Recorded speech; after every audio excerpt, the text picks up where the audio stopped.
Welcome back to Get Fit Guy. Coach Kevin Dunn here. And this week I want to have a look at inner versus outer work in fitness, what it means and how it can be useful. A little story first. A couple of weeks ago, a lady I coach karate to came to class. And to say that her eye circles were so dark that she looked like Uncle Fester out of the Addams Family would be kind. As she arrived at the class, she walked in the door, furiously typing away on her phone, didn't say hello to anyone, and every single time there was a water break, she went off to check her phone. This isn't something I enjoy because I think that when you cross the threshold of the training area, you have to leave all that stuff outside. For your own good, but also for the good of others. In combat sports, it's wise to be relaxed and to be present so that we don't injure each other. Anyway, after class I asked her what's up, and she told me she has a lot of work to do. She was checking emails.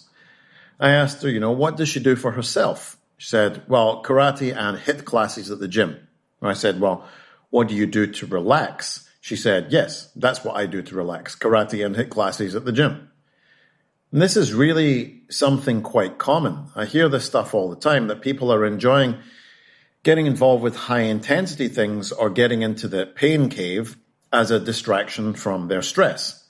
Because, nothing distracts you from pain like more pain, right? The problem with this is that high-intensity exercise, combat sports, and so on are actually stress. They activate what's called the sympathetic nervous system.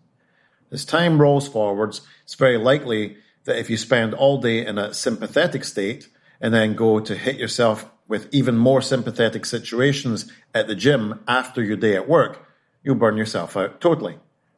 Here's a quick refresher.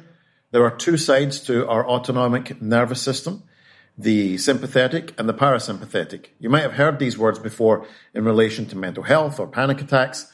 The sympathetic nervous system activates our fight or flight response, our pupils dilate, salivation stops, heart rate increases, digestion is inhibited, and we secrete stress hormones. The parasympathetic activates our rest and digest response. We relax, we can digest food, repair tissues, and so on. Now, in the event that someone wants to call me out on this, I also want to point out that homeostasis of bodily function, or just keeping our regulation all day, means we're always running in some sort of sympathetic state. But that's not what I'm talking about here. I'm referring to the higher end of the response. That sympathetic nervous system that's designed to help us to survive, flooding us with adrenaline and other stress response hormones, which aid us to survive dangerous or deadly situations by fighting or escaping. As you can imagine, it would be really exhausting if this occurs on the daily. Can you imagine getting chased by a saber-toothed tiger every time you walked out the door? It would be horrific and tiring.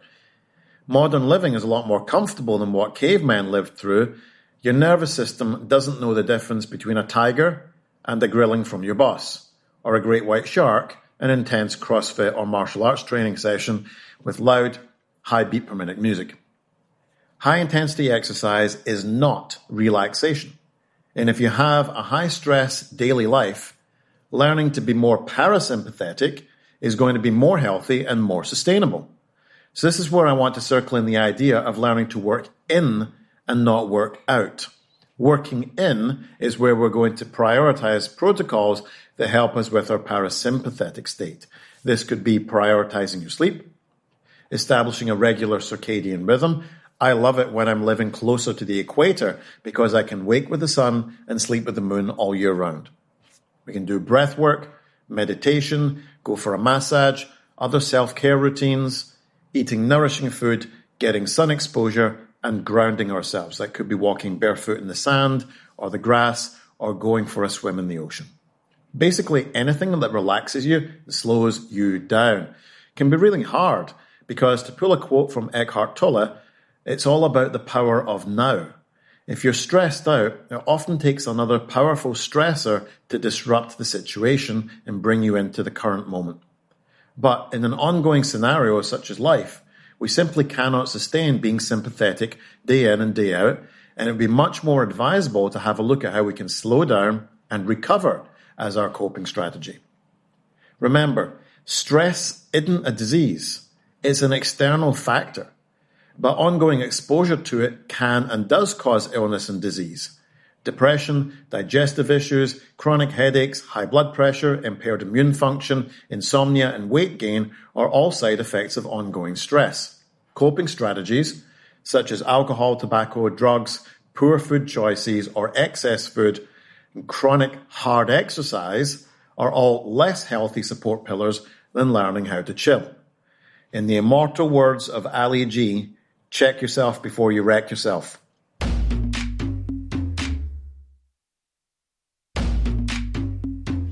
Now, before I go, I want to share my response to a listener email that I received recently. Remember, if you have a burning question for me, you can always email it into getfitguy@quickanddirtytips.com, where I'll either answer your email, answer it on the show, or just delete it if it's super weird. So here we go. Hi, Kevin. I've been enjoying your show and appreciate your no-nonsense approach to training myths. I wonder if you could tell me if this is a myth. I've been told that it is hard to gain muscle while running because running is catabolic, while strength training is anabolic. So catabolic means breaking down tissue.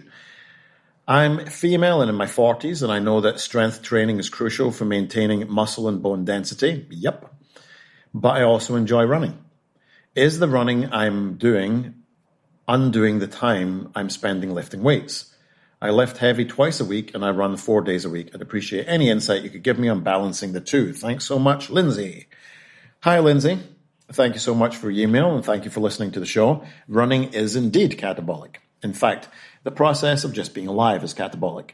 When we draw time out to infinity, muscle mass is very costly to the body to build and costly to maintain. So the body is kind of at a default setting to always try and shed unnecessary muscle mass in order to preserve energy.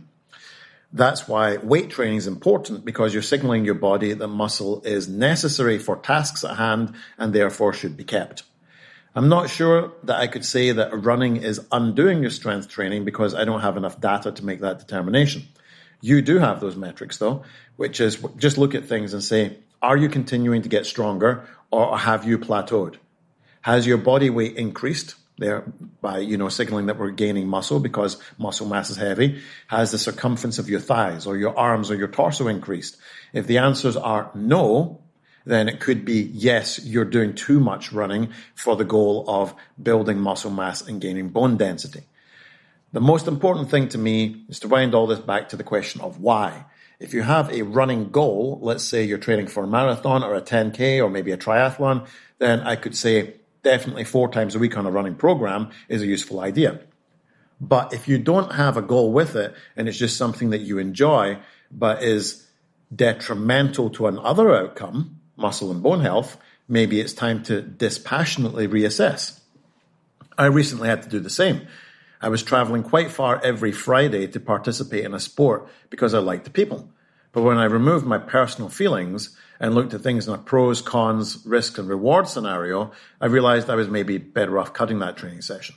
This is just a long response for me to say, I don't know. If I said 4 days was too much running, take it down to 2 and put your strength training up to 3 and then add an extra rest day, would it make you happy? You said you enjoy running. So if we change things and you're less happy, that's also not a good situation to be in. Ultimately, only you have the data to make the decision, weighing all of the factors in, like health, personal goals, and of course happiness. But to circle back to your original question, if running is catabolic, yes. If you have a training question, if you're looking to get individual training program design from me, I'm actually really good at that. Or just want to say hi, I'd also appreciate that. Sometimes I feel like I write these things, they just go out into the universe. I maybe get a couple of emails, but I'd certainly love to hear from more people. So you can get in touch with me by heading over to the Get Fit Guy Facebook page or sending me an email at getfitguy@quickanddirtytips.com. You can also check out Quick Dirty Tips on Instagram and give that a follow, and you can see all of the podcasts we have. There's nutrition and there's grammar, all sorts of cool, interesting stuff. Anyway, Get Fit Guy is a Quick and Dirty Tips podcast. Thanks to the team at Quick and Dirty Tips, Adam Cecil, Morgan Christensen, Holly Hutchings, and Davina Tomlin. I'm your host, Kevin Don. If you have a question for me, bang me out a voicemail at 510-353-3104 or send me an email at getfitguy@quickanddirtytips.com. For more information about the show, visit quickanddirtytips.com or check out the show notes in your podcast app.